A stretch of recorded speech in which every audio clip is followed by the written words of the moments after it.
को नमन करता हूं, जिन्होंने अपने कर्तव्यों को सर्वोच्च प्राथमिकता दी और भारत को उसके अधिकार दिलाए। आजादी के इन 75 वर्षों में देश की विकास यात्रा में अपना योगदान देने वाले सभी महानुभावों का भी मैं श्रद्धापूर्वक स्मरण करता हूं। अमृत महोत्सव के इस कालखंड में देश की महान विभूतियों से जुड़े विशेष अवसर भी सभी देशवासियों को प्रेरणा दे रहे हैं। गुरु तेग बहादुर जी का 400वां प्रकाश वर्ष पर्व, श्री अरविंदो की 150वीं जन्म जयंती, V.O. चिदम्बरम पिल्लई का 150वां जन्म वर्ष और नेताजी सुभाष चंद्र बोस की 125वीं जन्म जयंती जैसे पूर्ण अवसरों को मेरी सरकार पूरी भव्यता के साथ मना रही है। सरकार ने इस वर्ष से गणतंत्र दिवस समारोह को नेताजी की जयंती पर 23 जनवरी से ही मनाने की शुरुआत की है। मेरी सरकार मानती है कि अतीत को याद रखना तथा उससे सीख लेना देश के सुरक्षित भविष्य के लिए बहुत ही जरूरी है। साहिबजादों के बलिदान की स्मृति में 26 दिसंबर को वीर बाल दिवस की घोषणा एवं 14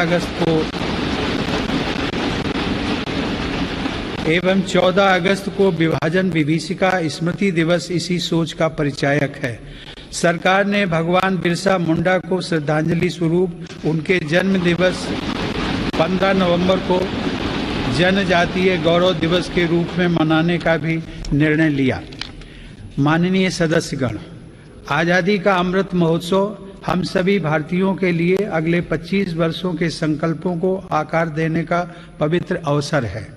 मेरी सरकार सबका साथ, सबका विकास, सबका विश्वास और सबका प्रयास के मंत्र पर चलते हुए अगले 25 वर्षों के लिए मजबूत बुनियाद पर तेजी से काम कर रही है। इस बुनियाद का सबसे महत्वपूर्ण संकल्प एक सर्वसमावेशी, सर्वहितकारी, सशक्त भारत का निर्माण और देश की आत्मनिर्भरता है। कोरोना के इस कठिन समय की चुनौतियों ने देशवासियों को अपने लक्ष्यों को जल्द से जल्द प्राप्त करने के लिए प्रेरित किया है। माननीय सदस्यगण, कोरोना महामारी ने पूरी दुनिया को प्रभावित किया है और भारत में भी हमारे बहुत से अपनों को हमसे छीना है। इन परिस्थितियों में केंद्र से लेकर राज्यों तक हमारी सभी सरकारों, स्थानीय शासन और प्रशासन, हमारे डॉक्टर्स, नर्सेज और हेल्थ वर्कर्स, हमारे वैज्ञानिकों और उद्यमियों सभी ने एक टीम के रूप में काम किया है। सरकार और नागरिकों के बीच यह परस्पर विश्वास, समन्वय और सहयोग लोकतंत्र की ताकत का अभूतपूर्व उदाहरण है। इसके लिए मैं देश के प्रत्येक हेल्थ और फ्रंट लाइन वर्कर का, हर देशवासी का अभिनंदन करता हूं। कोविड-19 के खिलाफ इस लड़ाई में भारत के सामर्थ्य का प्रमाण कोविड वैक्सीनेशन प्रोग्राम में नजर आया है। हमने एक साल से भी कम समय में 150 करोड़ से भी ज्यादा वैक्सीन डोज लगाने का रिकॉर्ड पार किया। आज हम पूरी दुनिया में सबसे ज्यादा वैक्सीन डोज देने वाले अग्रणी देशों में से एक हैं। इस अभियान की सफलता ने देश को एक ऐसा रक्षा कवच दिया है जिससे हमारे नागरिकों की सुरक्षा भी बढ़ी है और उनका मनोबल भी बढ़ा है। आज देश में 90% से अधिक वयस्क नागरिकों को टीके की एक डोज मिल चुकी है, जबकि 70% से अधिक लोग दोनों डोज ले चुके हैं। हर घर दस्तक अभियान के माध्यम से सरकार बाकी लोगों तक भी पहुंच रही है। इसी माह वैक्सीनेशन प्रोग्राम में 15 से 18 वर्ष तक के किशोर किशोरियों को भी शामिल किया गया है। साथ ही फ्रंट लाइन वर्कर्स और बीमारियों से ग्रस्त वरिष्ठ नागरिकों के लिए प्रिकॉशनरी डोज की भी शुरुआत की गई है। अब तक देश में कुल 8 वैक्सीन्स को इमरजेंसी उपयोग की मंजूरी भी मिली है। भारत में बन रही ये वैक्सीन्स पूरी दुनिया को महामारी से मुक्त कराने और करोड़ों लोगों का जीवन बचाने में अहम भूमिका निभा रही है। माननीय सदस्यगण, कोरोना महामारी से निपटने के लिए हमारे देश के प्रयास केवल तात्कालिक चुनौतियों तक सीमित नहीं हैं। इसीलिए मेरी सरकार ऐसे दूरदर्शी समाधान तैयार कर रही है जो भविष्य के लिए भी प्रभावी और उपयोगी रहें। सरकार द्वारा 64,000 करोड़ रुपए की लागत से शुरू किया गया प्रधानमंत्री Ayushman Bharat health infrastructure mission इसका एक सराहनीय उदाहरण है। इससे न केवल वर्तमान की स्वास्थ्य संबंधी जरूरतों को पूरा करने में मदद मिलेगी, बल्कि आने वाले संकटों के लिए भी देश को तैयार किया जा सकेगा। मेरी सरकार की संवेदनशील नीतियों के कारण देश में अब स्वास्थ्य सेवाएं जन साधारण तक आसानी से पहुंच रही हैं। 80,000 से अधिक हेल्थ एंड वेलनेस सेंटर्स और करोड़ों की संख्या में जारी आयुष्मान भारत कार्ड से गरीबों को इलाज में बहुत मदद मिली है। सरकार ने 8,000 से अधिक जन औषधि केंद्रों के माध्यम से कम कीमत पर दवाइयां उपलब्ध कराकर इलाज पर होने वाले खर्च को कम किया है। सुलभ और सुगम स्वास्थ्य सेवाओं के लिए उठाया गया आयुष्मान भारत डिजिटल मिशन भी एक बड़ा कदम है। माननीय सदस्यगण, कोरोना काल में भारतीय फार्मा सेक्टर ने भी अपनी श्रेष्ठता को साबित किया है। वर्तमान समय में भारतीय फार्मा कंपनियों के उत्पाद 180 से ज्यादा देशों में पहुंच रहे हैं। लेकिन इस क्षेत्र में भारत के लिए संभावनाएं कहीं अधिक व्यापक हैं। फार्मा इंडस्ट्री के लिए मेरी सरकार द्वारा घोषित PLI स्कीम से इन संभावनाओं को विस्तार मिलेगा और रिसर्च को भी गति मिलेगी। सरकार द्वारा किए गए प्रयासों के परिणाम स्वरूप योग, आयुर्वेद एवं पारंपरिक चिकित्सा पद्धतियों की लोकप्रियता लगातार बढ़ रही है। वर्ष 2014 में देश से 6,600 करोड़ रुपए के आयुष उत्पादों का निर्यात होता था, जो आज बढ़कर 11,000 करोड़ रुपए से अधिक हो गया है। दुनिया के सबसे पहले WHO global centre of traditional medicine की स्थापना भी भारत में होने जा रही है। माननीय सदस्यगण, हमारे संविधान के मुख्य शिल्पी बाबा साहब डॉक्टर भीमराव अंबेडकर ने कहा था कि मेरा आदर्श एक ऐसा समाज होगा जो स्वाधीनता, समानता और भाईचारे पर आधारित हो। प्रजातंत्र सरकार का एक स्वरूप मात्र नहीं है। प्रजातंत्र का मूल है अपने साथियों के प्रति आदर और सम्मान की भावना। बाबा साहब के इन आदर्शों को मेरी सरकार अपने लिए ध्येय वाक्य मानती है। मेरी सरकार की आस्था अंत्योदय के मूल मंत्र में है, जिसमें सामाजिक न्याय भी हो, समानता भी हो, सम्मान भी हो और समान अवसर भी हो। इसीलिए आज सरकार की नीतियों में गांव, गरीब, पिछड़े, अनुसूचित जाति एवं जनजातियों को सर्वोच्च प्राथमिकता दी जा रही है। हाल के वर्षों में पद्म पुरस्कारों के चयन में भारत की यह भावना भली भांति झलकती है। विविधता से भरे भारत में देश के कोने कोने में समर्पित जीवन जीने वाले लोग राष्ट्र सेवा में जुटे हुए हैं। उनमें भारत की शक्ति के दर्शन होते हैं। माननीय सदस्यगण, कोरोना के इस महासंकट में हमने बड़े बड़े देशों में खाद्यान्न की कमी और भूख की परेशानी देखी है, लेकिन मेरी संवेदनशील सरकार ने इस बात का पूरा प्रयास किया कि 100 साल के इस सबसे बड़े संकट में कोई गरीब भूखा ना रहे। प्रधानमंत्री गरीब कल्याण अन्न योजना के अंतर्गत मेरी सरकार सभी गरीबों को हर महीने मुफ्त राशन दे रही है। 80 करोड़ लाभार्थियों को 19 महीनों से खाद्यान्न वितरित करने हेतु 2,60,000 करोड़ रुपए के खर्च के साथ भारत में आज दुनिया का सबसे बड़ा फूड डिस्ट्रीब्यूशन प्रोग्राम चलाया जा रहा है। वर्तमान परिस्थितियों को देखते हुए पूरी संवेदनशीलता के साथ मेरी सरकार ने इस योजना को मार्च 2022 तक बढ़ा दिया है। कोरोना काल में गरीब के स्वाभिमान और उसके रोजगार की रक्षा करने के लिए सरकार प्रधानमंत्री स्वनिधि योजना भी चला रही है। यह योजना हमारे रेहड़ी पटरी वाले भाइयों बहनों के लिए बहुत सहायक सिद्ध हो रही है। इस योजना के तहत अब तक 28 लाख रेहड़ी पटरी वालों को 2900 करोड़ रुपए से ज्यादा की धनराशि जारी की गई।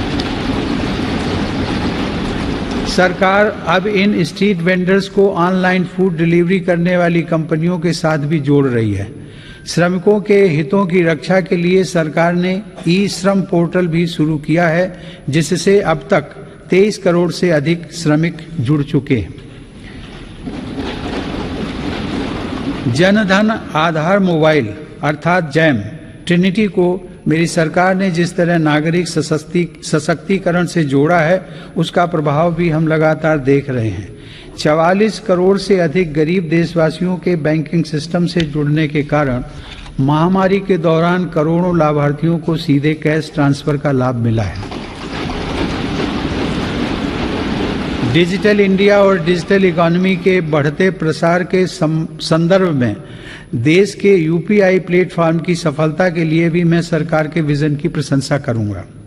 दिसंबर 2021 में देश में 8 लाख करोड़ रुपए से ज्यादा का लेन देन यूपीआई के माध्यम से हुआ है। यह इस बात का उदाहरण है कि हमारे देश में जन सामान्य द्वारा बदलाव और तकनीक को बहुत तेजी से अपनाया जा रहा है। माननीय सदस्यगण, मेरी सरकार मूलभूत सुविधाओं को गरीब के सशक्तिकरण और गरीब की गरिमा बढ़ाने का माध्यम मानती है। पिछले वर्षों के अनवरत प्रयासों से प्रधानमंत्री आवास योजना में अब तक 2 करोड़ से अधिक पक्के घर गरीबों को मिल चुके हैं। प्रधानमंत्री आवास योजना ग्रामीण के तहत गत 3 वर्षों में करीब 1.5 लाख करोड़ रुपए की लागत से 1 करोड़ 17 लाख घर स्वीकृत किए गए हैं। हर घर जल पहुंचाने के उद्देश्य से शुरू किए गए जल जीवन मिशन ने लोगों के जीवन में बड़ा बदलाव लाना शुरू कर दिया है। महामारी की बाधाओं के बावजूद करीब 6 करोड़ ग्रामीण घरों को पेयजल के कनेक्शन से जोड़ा गया है। इसका बहुत बड़ा लाभ हमारे गांव की महिलाओं, बहनों, बेटियों को हुआ है। ग्रामीण क्षेत्रों में लोगों को उनकी संपत्ति के दस्तावेज देने के लिए शुरू की गई स्वामित्व योजना भी एक असाधारण प्रयास है। इस योजना के तहत अब तक 27,000 गांवों में 40 लाख से अधिक प्रॉपर्टी कार्ड दिए जा चुके हैं। ये प्रॉपर्टी कार्ड न केवल विवादों को रोकने में सहायक हैं, बल्कि गांव के लोगों को बैंकों से मदद मिलना भी आसान हो रहा है। माननीय सदस्यगण, मेरी सरकार ग्रामीण अर्थव्यवस्था और देश के किसानों को सशक्त बनाने के लिए निरंतर काम कर रही है। वैश्विक महामारी के बावजूद साल 2020-21 में हमारे किसानों ने 30 करोड़ टन से अधिक खाद्यान्न और 33 करोड़ टन से अधिक बागवानी उत्पादों की पैदावार की। सरकार ने रिकॉर्ड उत्पादन को ध्यान में रखते हुए रिकॉर्ड सरकारी खरीद की है। रबी की फसल के दौरान 433 लाख मीट्रिक टन गेहूं की खरीद की गई, जिससे लगभग 50 लाख किसानों को सीधा फायदा पहुंचा है। खरीफ की फसल के दौरान रिकॉर्ड लगभग 900 लाख मीट्रिक टन धान की खरीद की गई, जिससे 1 करोड़ 30 लाख किसान लाभान्वित हुए। सरकार के प्रयासों से देश का कृषि निर्यात भी रिकॉर्ड स्तर पर बढ़ा है। वर्ष 2020-21 में कृषि निर्यात में 25% से अधिक की वृद्धि दर्ज की गई। यह निर्यात लगभग 3 लाख करोड़ रुपए पहुंच गया है। हार्टिकल्चर और शहद उत्पादन भी किसानों के लिए आमदनी के नए स्रोतों और बाजार तक उनकी बढ़ती पहुंच के महत्वपूर्ण माध्यम हैं। शहद उत्पादन को प्रोत्साहन देने से वर्ष 2020-21 में देश का शहद उत्पादन 1,25,000 मीट्रिक टन तक पहुंच गया है, जो कि 2014-15 की तुलना में करीब 55% ज्यादा है। 2014-15 की तुलना में शहद की निर्यात मात्रा में भी 102% से ज्यादा की वृद्धि दर्ज की गई है। किसानों को उनकी फसल के अधिक दाम मिले, इसके लिए उनके उत्पादों का सही बाजार तक पहुंचना जरूरी होता है। इस दिशा में सरकार ने किसान रेल सेवा शुरू करते हुए किसानों के लिए खुशहाली के नए रास्ते खोलने का काम किया है। कोरोना काल में भारतीय रेल ने सब्जियों, फलों तथा दूध जैसी जल्दी खराब होने वाली खाद्य सामग्री के परिवहन के लिए 150 से अधिक मार्गों पर 1900 से ज्यादा किसान रेल चलाई और करीब 6 लाख मीट्रिक टन कृषि उत्पादों की ढुलाई की। यह इस बात का उदाहरण है कि अगर सोच नई हो तो पुराने संसाधनों से भी नए रास्ते बनाए जा सकते हैं। माननीय सदस्यगण, कृषि क्षेत्र में देश की सतत सफलता और बढ़ते सामर्थ्य का सबसे बड़ा श्रेय मैं देश के छोटे किसानों को देना चाहता हूं। देश के 80% किसान छोटे किसान ही हैं, जिनके हितों को मेरी सरकार ने हमेशा केंद्र में रखा है। प्रधानमंत्री किसान सम्मान निधि के माध्यम से 11 करोड़ से अधिक किसान परिवारों को 1,80,000 करोड़ रुपए दिए गए हैं। इस निवेश से कृषि क्षेत्र में आज बड़े बदलाव दिखाई दे रहे हैं। फसल बीमा योजना में नए बदलावों का लाभ भी देश के छोटे किसानों को हुआ है। इन बदलावों के बाद से अब तक 8 करोड़ से अधिक किसानों को मुआवजा के तौर पर 1 लाख करोड़ रुपए से ज्यादा की राशि दी जा चुकी है। खेतों के नजदीक जरूरी इंफ्रास्ट्रक्चर को विकसित करने के लिए भी मेरी सरकार अभूतपूर्व स्तर पर निवेश कर रही है।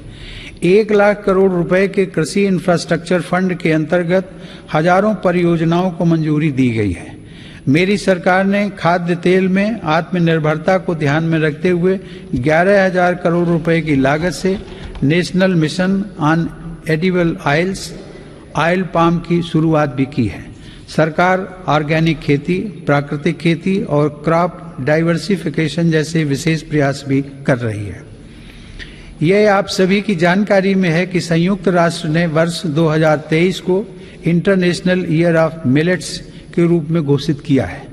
मेरी सरकार इंटरनेशनल ईयर ऑफ मिलेट्स को देश के किसानों, self help groups, FPOs, food industry और जन सामान्य के साथ मिलकर व्यापक स्तर पर मनाएगी। मेरी सरकार वर्षा जल संरक्षण के लिए भी गंभीरता से काम कर रही है। देश में रेन वाटर हार्वेस्टिंग इंफ्रास्ट्रक्चर के निर्माण और पारंपरिक जल स्रोतों के जीर्णोद्धार के लिए विशेष अभियान चलाए जा रहे हैं।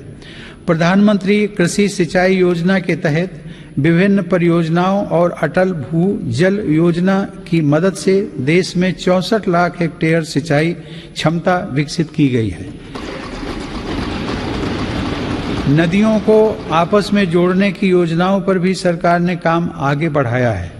हाल ही में 45,000 करोड़ रुपए की लागत से पूरी होने वाली केन बेतवा लिंक परियोजना को भी स्वीकृति दी गई है। यह परियोजना बुंदेलखंड में पानी की चुनौतियों को समाप्त करने में सहायक होगी। माननीय सदस्यगण, ग्रामीण अर्थव्यवस्था को गति देने में महिलाओं की भूमिका अधिक विस्तृत होती जा रही है। 2021-22 में 28 लाख सेल्फ हेल्प ग्रुप्स को बैंकों की तरफ से 65,000 करोड़ रुपए की मदद दी गई है। यह राशि 2014-15 की तुलना में 4 गुना अधिक है। सरकार ने हजारों महिला सेल्फ हेल्प ग्रुप्स के सदस्यों को ट्रेनिंग देकर उन्हें बैंकिंग सखी के रूप में भागीदार भी बनाया है। ये महिलाएं ग्रामीण क्षेत्रों में बैंकिंग सेवाओं को घर घर तक पहुंचाने का माध्यम बन रही हैं। महिला सशक्तिकरण मेरी सरकार की उच्च प्राथमिकताओं में से एक है। उज्ज्वला योजना की सफलता के हम सभी साक्षी हैं। मुद्रा योजना के माध्यम से हमारे देश की माताओं बहनों की उद्यमिता और कौशल को बढ़ावा मिला है। बेटी बचाओ बेटी पढ़ाओ पहल से अनेक सकारात्मक परिणाम सामने आए हैं और स्कूलों में प्रवेश लेने वाली बेटियों की संख्या में उत्साहजनक वृद्धि हुई है। बेटे बेटी को समानता का दर्जा देते हुए मेरी सरकार ने महिलाओं के विवाह के लिए न्यूनतम आय को 18 वर्ष से बढ़ाकर पुरुषों के समान 21 वर्ष करने का विधेयक भी संसद में प्रस्तुत किया है। सरकार ने 3 तलाक को कानूनन अपराध घोषित कर समाज को इस कुप्रथा से मुक्त करने की शुरुआत की है। मुस्लिम महिलाओं पर केवल मेहरम के साथ ही हज यात्रा करने जैसे प्रतिबंधों को भी हटाया गया है। वर्ष 2014 से पूर्व अल्पसंख्यक वर्ग के लगभग 3 करोड़ विद्यार्थियों को छात्रवृत्तियां दी गई थी, जबकि मेरी सरकार ने वर्ष 2014 से अब तक ऐसे 4.5 करोड़ से अधिक विद्यार्थियों को छात्रवृत्तियां प्रदान की। इससे मुस्लिम बालिकाओं के स्कूल छोड़ने की दर में महत्वपूर्ण कमी दर्ज की गई है तथा उनके प्रवेश में वृद्धि देखी गई है। देश की बेटियों में सीखने की क्षमता को बढ़ावा देने के लिए राष्ट्रीय शिक्षा नीति में जेंडर इंक्लूजन फंड का भी प्रावधान किया गया है। यह हर्ष की बात है कि मौजूदा सभी 33 सैनिक स्कूलों ने बालिकाओं को प्रवेश देना शुरू कर दिया है। सरकार ने राष्ट्रीय रक्षा अकादमी में भी महिला कैडेट्स के प्रवेश को मंजूरी दी है। महिला कैडेट्स का पहला बैच एनडीए में जून 2022 में प्रवेश करेगा। मेरी सरकार के नीतिगत निर्णय और प्रोत्साहन से विभिन्न पुलिस बलों में महिला पुलिसकर्मियों की संख्या में 2014 के मुकाबले दोगुनी से ज्यादा बढ़ोतरी हो चुकी है। माननीय सदस्यगण, महान संत तिरुवल्लुवर ने कहा था, कक्कर्क कसड्डर कर्प वई कट्रपिन निकर्क अद्दकर्क तगा। अर्थात एक व्यक्ति जो कुछ भी सीखता है वह उसके आचरण में दिखाई देता है। आत्मनिर्भर भारत के संकल्प व सामर्थ्य को आकार देने के लिए मेरी सरकार देश में नई राष्ट्रीय शिक्षा नीति लागू कर रही है। राष्ट्रीय शिक्षा नीति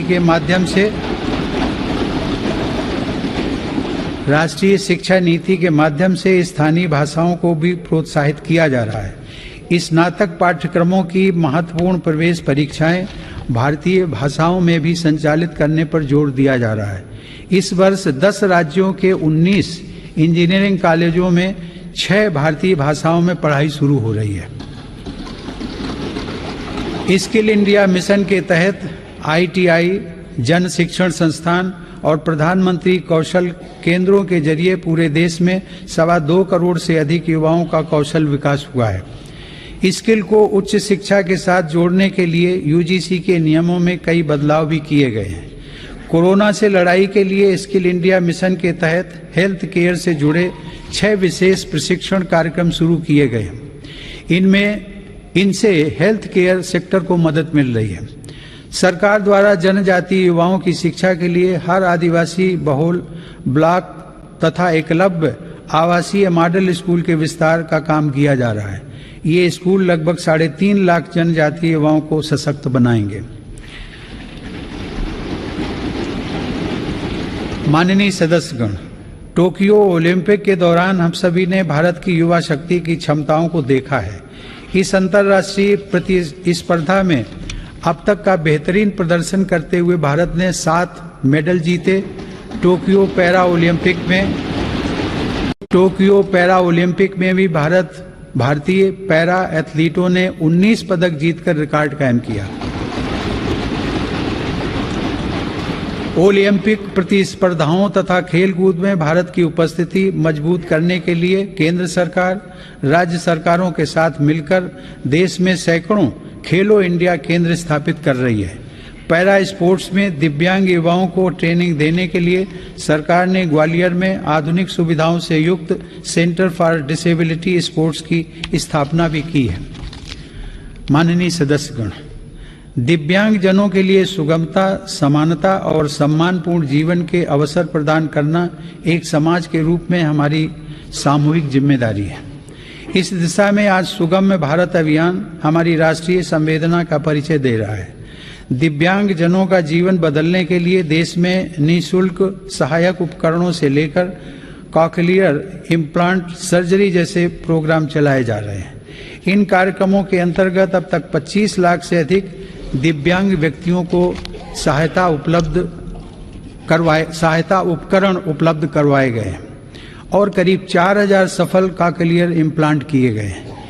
इन्हीं प्रयासों को आगे बढ़ाते हुए सरकार ने मध्य प्रदेश में national institute of mental health rehabilitation की स्थापना भी की है।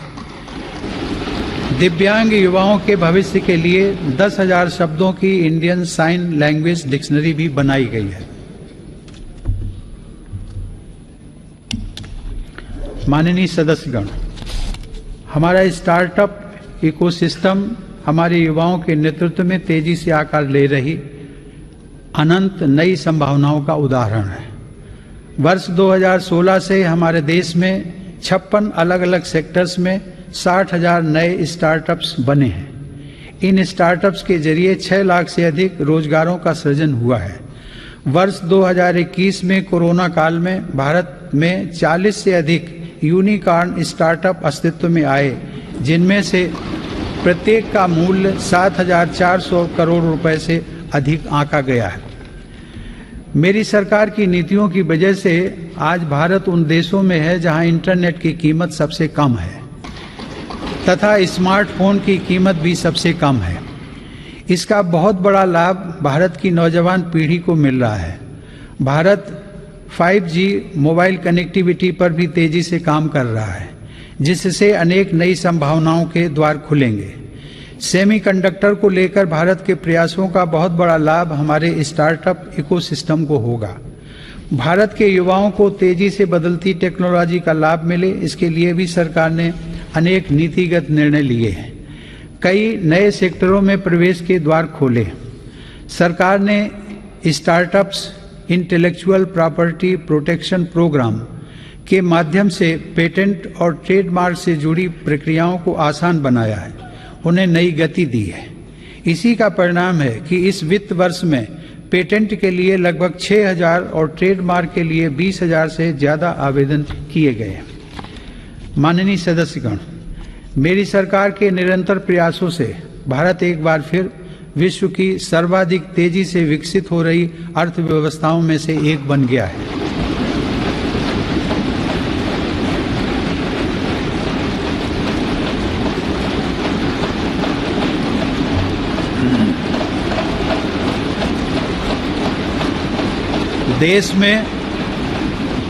देश में जीएसटी कलेक्शन पिछले कई महीनों से निरंतर 1 लाख करोड़ रुपए से ऊपर बना हुआ है। इस वित्त वर्ष के पहले 7 महीनों में 48 बिलियन डॉलर का विदेशी निवेश आना इस बात का प्रमाण है कि अंतर्राष्ट्रीय निवेशक भारत के विकास को लेकर बहुत आश्वस्त हैं। भारत का विदेशी मुद्रा भंडार भी इस समय 630 बिलियन डॉलर से ऊपर है। हमारा निर्यात भी तेजी से बढ़ रहा है और पिछले रिकॉर्ड टूट रहे हैं। 2021 में अप्रैल से दिसंबर के दौरान भारत का गुड्स निर्यात लगभग 300 बिलियन डॉलर यानी 22 लाख करोड़ रुपए से अधिक रहा है, जो कि 2020 की इसी अवधि की तुलना में 1.5 गुना ज़्यादा है। मेरी सरकार ने मैन्युफैक्चरिंग सेक्टर में मौजूद संभावनाओं को साकार करने और युवाओं को नए अवसर देने के लिए 1,97,000 करोड़ रुपए से ज़्यादा के निवेश से 14 महत्वपूर्ण PLI स्कीम्स शुरू की हैं।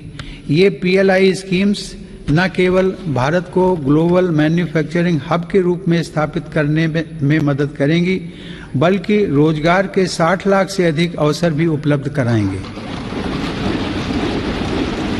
देश में मोबाइल उत्पादन की सफलता मेक इन इंडिया का एक बड़ा उदाहरण है।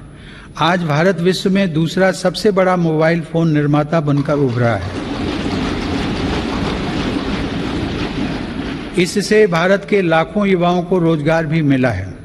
हमारा देश इलेक्ट्रॉनिक और टेक्नोलॉजी हार्डवेयर के क्षेत्र में ग्लोबल लीडर बने, इसके लिए सरकार ने सिलिकॉन और compound semiconductor fabrication, display, FAB, chip design और इनसे जुड़े वेंचर्स के लिए हाल ही में 76,000 करोड़ रुपए का पैकेज भी घोषित किया है।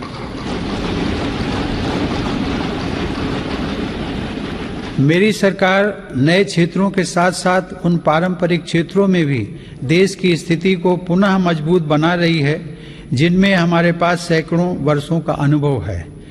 इसी दिशा में मेरी सरकार द्वारा वस्त्र उद्योग के विकास के लिए करीब 4,500 करोड़ रुपए के निवेश से 7 मेगा इंटीग्रेटेड टेक्सटाइल रीजन और अपैरल पार्क बनाए जा रहे हैं। इससे देश में इंटीग्रेटेड टेक्सटाइल वैल्यू चेन तैयार होगी। ये मेगा टेक्सटाइल पार्क्स भारतीय तथा विदेशी निवेशकों को भी आकर्षित करेंगे और रोजगार के लाखों नए अवसर पैदा करेंगे। माननीय सदस्यगण, भारत की समृद्धि में बड़े उद्योगों के साथ सूक्ष्म एवं लघु उद्योगों की भूमिका बहुत महत्वपूर्ण है। हमारे MSMEs हमारी अर्थव्यवस्था का मेरुदंड रहे हैं और आत्मनिर्भर भारत को गति प्रदान करते रहे हैं। कोरोना काल में MSMEs को संकट से बचाने और जरूरी क्रेडिट उपलब्ध कराने के लिए सरकार ने 3 लाख करोड़ रुपए के कोलेटरल फ्री लोन्स की व्यवस्था की। हाल के अध्ययनों से यह स्पष्ट हुआ है कि इस योजना की सहायता से 13.5 लाख MSME यूनिट्स को जीवन दान दिया गया और 1.5 करोड़ रोजगार भी सुरक्षित किए गए। जून 2021 में सरकार 3 लाख करोड़ रुपए की इस गारंटी को बढ़ाकर 4.5 लाख करोड़ रुपए कर चुकी है। MSME सेक्टर को विस्तार प्रदान करने तथा इस सेक्टर के लिए अवसर बढ़ाने हेतु कई नीतिगत फैसले भी लिए गए हैं। MSMEs की नई परिभाषा से छोटे उद्योगों को आगे बढ़ाने में मदद मिल रही है। सरकार ने थोक और खुदरा व्यापारियों व स्ट्रीट वेंडर्स को उद्यम पोर्टल पर रजिस्टर करने की अनुमति भी दी है ताकि उन्हें प्रायोरिटी सेक्टर लेंडिंग का लाभ मिल सके। मैं खादी की सफलता का भी विशेष उल्लेख करूंगा। आज़ादी की लड़ाई में बापू के नेतृत्व में देश की चेतना का प्रतीक रही खादी एक बार फिर छोटे उद्यमियों का संबल बन रही है। सरकार के प्रयासों से 2014 की तुलना में देश में खादी की बिक्री 3 गुना बढ़ी है।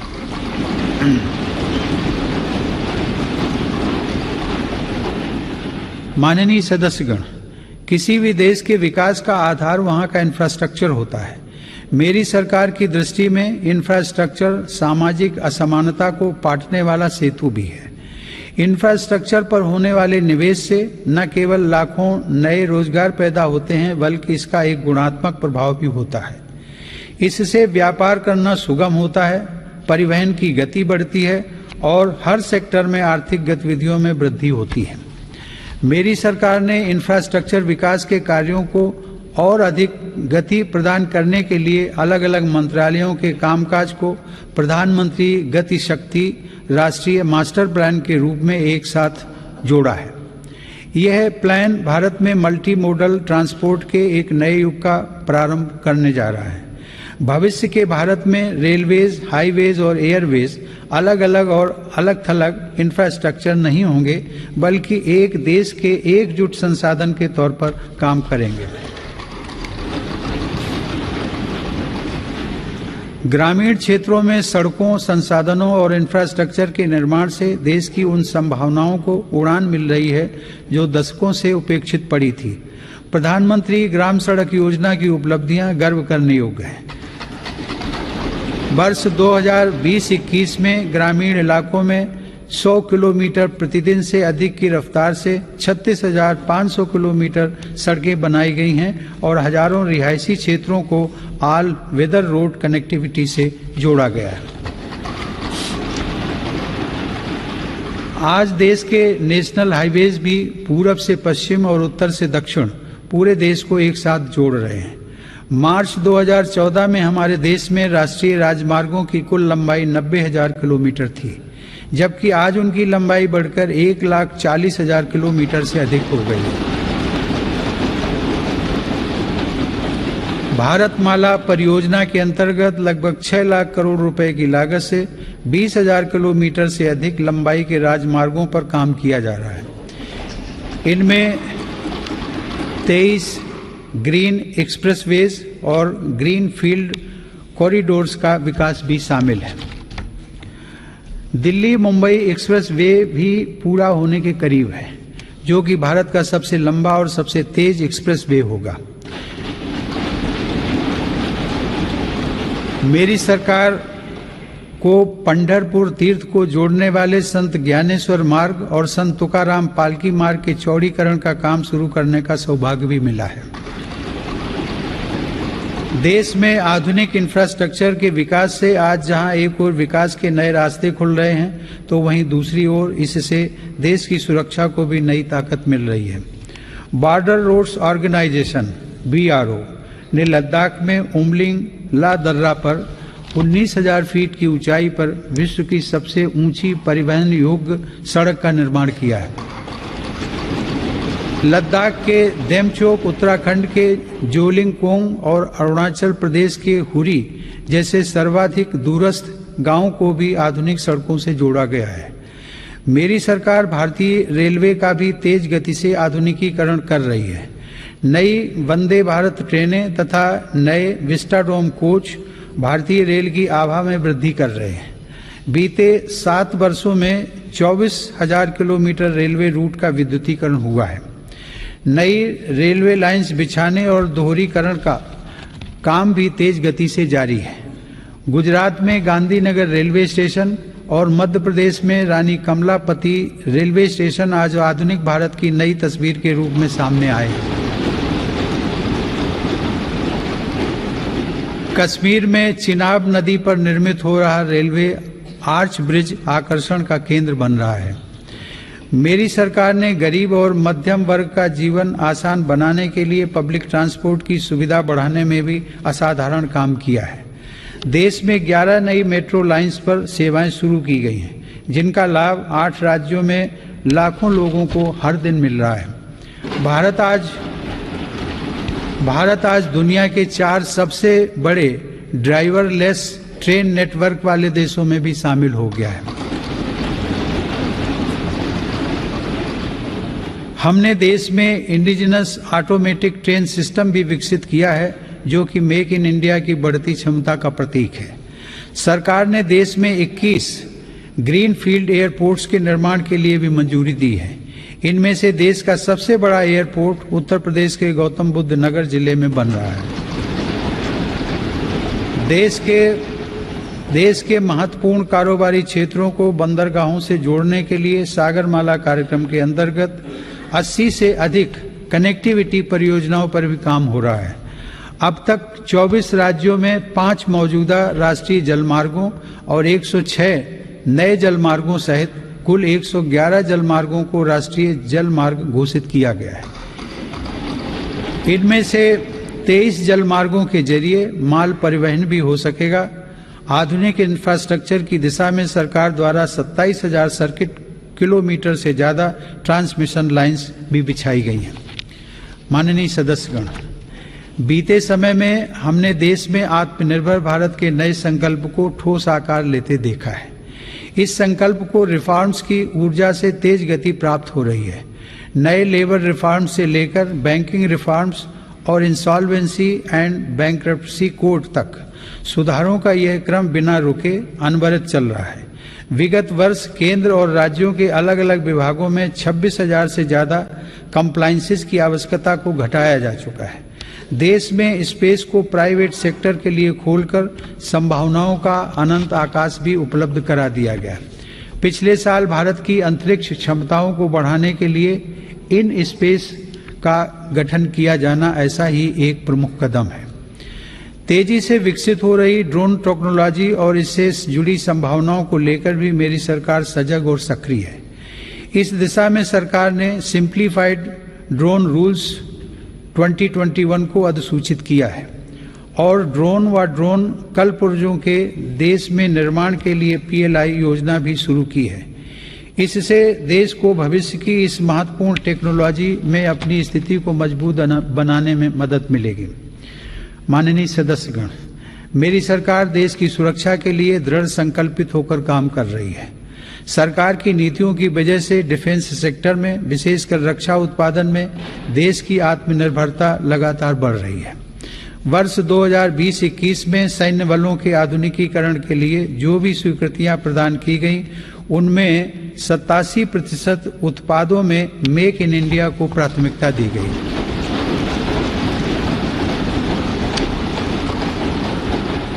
इसी प्रकार 2020-21 में 98% उपकरणों से जुड़े अनुबंधों में मेक इन इंडिया को प्राथमिकता दी गई है। हमारी सेनाओं ने 209 ऐसे साजो सामान की सूची भी जारी की है जिन्हें अब विदेश से नहीं खरीदा जाएगा। रक्षा उपक्रमों द्वारा 2800 से ज्यादा ऐसे उपकरणों की सूची जारी की जा चुकी है जिनका देश में ही निर्माण किया जाएगा। हिंदुस्तान एरोनॉटिक्स लिमिटेड के साथ 83 LCA तेजस फाइटर एयरक्राफ्ट के निर्माण हेतु अनुबंध किए गए हैं। सरकार ने ऑर्डिनेंस फैक्ट्रियों को 7 डिफेंस PSUs का रूप देने के लिए महत्वपूर्ण कदम उठाए हैं। इसके अलावा रक्षा क्षेत्र में प्राइवेट सेक्टर और स्टार्टअप्स को तेजी से बढ़ावा देने के लिए भी सरकार प्रतिबद्ध है। हमारा लक्ष्य है कि हमारी सेनाओं की जरूरत का सामान भारत में विकसित हो तथा भारत में ही निर्मित हो। माननीय सदस्यगण, तेजी से उभरते वैश्विक परिवेश में भारत ने अपने राजनयिक संबंधों को बेहतर बनाते हुए अपनी स्थिति को मजबूत किया है। अगस्त 2021 में भारत ने संयुक्त राष्ट्र सुरक्षा परिषद की अध्यक्षता की और इस दौरान कई अभूतपूर्व निर्णय लिए गए। भारत की अध्यक्षता में ही सुरक्षा परिषद ने पहली बार समुद्री सुरक्षा के विषय पर अपने एजेंडा आइटम के अंतर्गत समग्र रूप से विचार विमर्श किया। संयुक्त राष्ट्र सुरक्षा परिषद ने इस विषय पर पहली बार एक प्रेसिडेंशियल स्टेटमेंट को सर्वसम्मति से अडॉप्ट भी किया। हमने अपने पड़ोसी देश अफगानिस्तान में अस्थिरता और नाजुक हालात को भी देखा है। भारत ने इन परिस्थितियों में मानवता को सर्वोपरि रखते हुए ऑपरेशन देवी शक्ति को संचालित किया। हमने अनेक चुनौतियों के बावजूद हमारे कई नागरिकों और कई अफगान हिंदू सिख अल्पसंख्यकों को काबुल से सफलतापूर्वक एयरलिफ्ट किया। हम उन कठिन हालात के बीच से पवित्र गुरु ग्रंथ साहिब के 2 स्वरूपों को भी सुरक्षित भारत लेकर आए। मानवता की दृष्टि से भारत अफगानिस्तान में मेडिकल सप्लाई और अनाज पहुंचाने में भी मदद कर रहा है। माननीय सदस्यगण, वर्तमान समय में जलवायु परिवर्तन पूरे विश्व के सामने बड़ी चुनौती है। भारत इस विषय पर एक जिम्मेदार वैश्विक आवाज बनकर उभरा है। COP26 शिखर सम्मेलन में मेरी सरकार ने घोषणा की है कि वर्ष 2030 तक भारत अपने कार्बन उत्सर्जन को 1 बिलियन टन से घटा देगा। भारत ने साल 2070 तक नेट जीरो उत्सर्जन वाली अर्थव्यवस्था का लक्ष्य भी रखा है। भारत ने विश्व समुदाय को साथ लेकर green grid initiative one sun one world one grid की पहल भी की है। यह global interconnected solar power grid का पहला अंतर्राष्ट्रीय नेटवर्क बन रहा है। पर्यावरण को लेकर हमारे बड़े लक्ष्य और साहसिक संकल्प प्रकृति के प्रति हमारी संवेदनशीलता को दर्शाते हैं। माननीय सदस्यगण, मेरी सरकार भारत की प्राचीन विरासत को संरक्षित, समृद्ध और सशक्त करना अपना दायित्व समझती है। यह गौरव की बात है कि धौलावीरा की हड़प्पा साइट और तेलंगाना स्थित 13वीं शताब्दी के काकतीय रुद्रेश्वर रामप्पा मंदिर को यूनेस्को विश्व धरोहर स्थल घोषित किया गया। प्रयागराज कुंभ मेले के बाद यूनेस्को की अमूर्त सांस्कृतिक विरासत सूची में कोलकाता की प्रतिष्ठित दुर्गा पूजा को भी शामिल किया गया। सरकार की यह भी प्राथमिकता रही है कि भारत की अमूल्य धरोहरों को देश में वापस लाया जाए।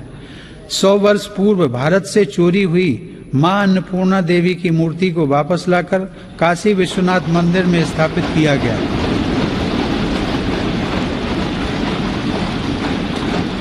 दुनिया के अलग अलग देशों से ऐसी ही कई ऐतिहासिक धरोहरें आज भारत में वापस लाई जा रही हैं। हम सब जानते हैं कि विरासत और पर्यटन का एक दूसरे से गहरा नाता है। इसीलिए आज एक और भारत की आध्यात्मिक विरासत को फिर से जीवंत किया जा रहा है, तो साथ ही तीर्थयात्रियों और पर्यटकों के लिए आधुनिक सुविधाएं और इंफ्रास्ट्रक्चर का विकास भी हो रहा है। मेरी सरकार की स्वदेश दर्शन एवं प्रसाद योजनाएं इसमें बड़ी भूमिका निभा रही हैं। गोवा के 60वें मुक्ति दिवस के अवसर पर फोर्ट अगुआडा जेल परिसर में स्मारक का जीर्णोद्धार करके उसका उद्घाटन किया गया है। यह गोवा मुक्ति संग्राम के सेनानियों के अविस्मरणीय संघर्षों का स्मारक है। माननीय सदस्यगण, आजादी के अमृत काल में एक भारत श्रेष्ठ भारत के हमारे संकल्प के आधार पर आज लोकतांत्रिक मूल्यों के साथ विकास के नए अध्याय लिखे जा रहे हैं। जो राज्य और क्षेत्र उपेक्षित छूट गए थे, आज देश उनके लिए विशेष प्रयास कर रहा है। जम्मू कश्मीर और लद्दाख क्षेत्र में विकास के नए युग का आरंभ इसका एक बड़ा उदाहरण है। मेरी सरकार ने जम्मू कश्मीर के औद्योगिक विकास के लिए लगभग 28,000 करोड़ रुपए की लागत से नई सेंट्रल सेक्टर स्कीम शुरू की है। पिछले वर्ष काजीगुंड बनिहाल सुरंग को भी यातायात के लिए खोल दिया गया है। श्रीनगर से शारजाह तक की अंतर्राष्ट्रीय उड़ानें भी शुरू हो गई हैं। जम्मू कश्मीर के लोगों को शिक्षा, स्वास्थ्य और रोजगार के बेहतर अवसर प्रदान करने के लिए अनेक महत्वपूर्ण कदम उठाए गए हैं। इस समय वहां 7 मेडिकल कॉलेजों के अलावा 2 एम्स का कार्य प्रगति पर है, जिनमें से एक एम्स जम्मू में और एक कश्मीर में है। IIT जम्मू और IIM जम्मू का निर्माण कार्य भी तेजी से चल रहा है। लद्दाख संघ राज्य क्षेत्र में इंफ्रास्ट्रक्चर और आर्थिक विकास को तेजी से आगे बढ़ाने के लिए सिंधु इंफ्रास्ट्रक्चर डेवलपमेंट कॉरपोरेशन की स्थापना की गई है। लद्दाख की इस विकास यात्रा में एक और उपलब्धि सिंधु सेंट्रल यूनिवर्सिटी के रूप में जुड़ रही है। माननीय सदस्यगण, मेरी सरकार पूर्वोत्तर के सभी राज्यों अरुणाचल प्रदेश, असम, मणिपुर, मेघालय, मिजोरम, नागालैंड, सिक्किम और त्रिपुरा के सतत विकास के लिए प्रतिबद्ध है। इन राज्यों में हर स्तर पर बुनियादी और आर्थिक अवसरों का विकास किया जा रहा है। रेल और हवाई कनेक्टिविटी जैसी सुविधाओं का सपना पूर्वोत्तर के लोगों के लिए अब साकार हो रहा है। यह देश के लिए गर्व का विषय है कि पूर्वोत्तर राज्यों की सभी राजधानियां मेरी सरकार के प्रयास से अब रेलवे के नक्शे पर आ रही हैं।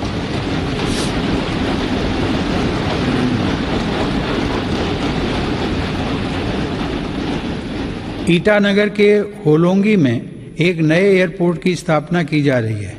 हाल ही में त्रिपुरा राज्य के महाराजा वीर विक्रम एयरपोर्ट में एक नया और आधुनिक टर्मिनल खोला गया है।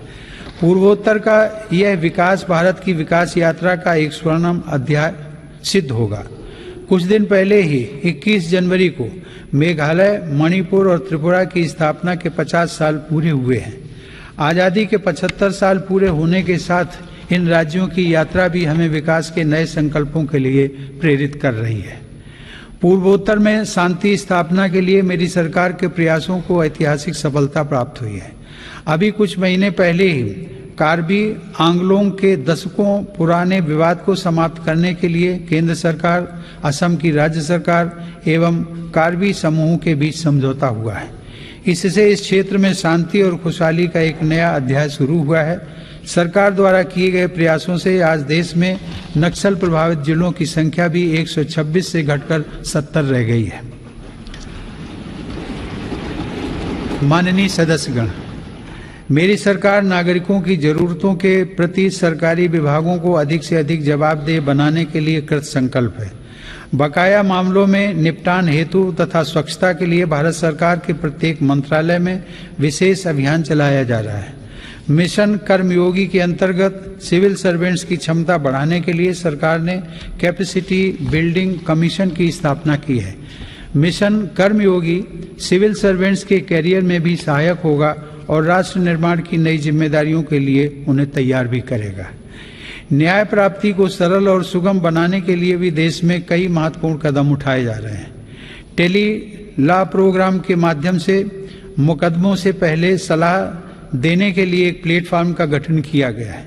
विवादों के निपटारे में गति लाने के लिए मेरी सरकार ने राज्यसभा में मध्यस्थता विधेयक 2021 पेश किया है। माननीय सदस्यगण, आज देश की उपलब्धियां और सफलताएं देश के सामर्थ्य और संभावनाओं के समान ही असीम हैं। ये उपलब्धियां किसी एक संस्था या प्रतिष्ठान की नहीं हैं, बल्कि देश के कोटि कोटि नागरिकों की है। इनमें करोड़ों देशवासियों का श्रम और पसीना लगा है। ये सभी उपलब्धियां हमारे महत्वाकांक्षी लक्ष्यों की लंबी यात्रा में एक तरह से मील का पत्थर है और आगे बढ़ने के लिए हमारी प्रेरणाएं भी हैं। वर्ष 2047 में देश अपनी आज़ादी की शताब्दी पूरी करेगा। उस समय के भव्य, आधुनिक और विकसित भारत के लिए हमें आज कड़ी मेहनत करनी है। हमें अपने परिश्रम को पराकाष्ठा तक लेकर जाना है और यह सुनिश्चित करना है कि अंततः इसके लाभकारी परिणाम निकले। इसमें हम सबकी भागीदारी है और समान भागीदारी है। कोरोना काल में आप सभी सांसदों ने जिस तरह अपनी जिम्मेदारियों का निर्वहन किया और सभी सावधानियों का पालन करते हुए दोनों सदन संचालित हुए, मैं उसके लिए आप सभी की सराहना करता हूं। आप सभी सांसदगण करोड़ों देशवासियों की आशाओं आकांक्षाओं के सारथी हैं। इसी भावना के साथ हमें आगे भी काम करते रहना है। मुझे पूरा विश्वास है कि हम सब मिलकर अपने महान भारतवर्ष को गौरव के शिखर तक लेकर जाएंगे। इसी भावना के साथ आप सभी का एक बार फिर से अभिनंदन। आप सभी का बहुत बहुत धन्यवाद। जय हिंद।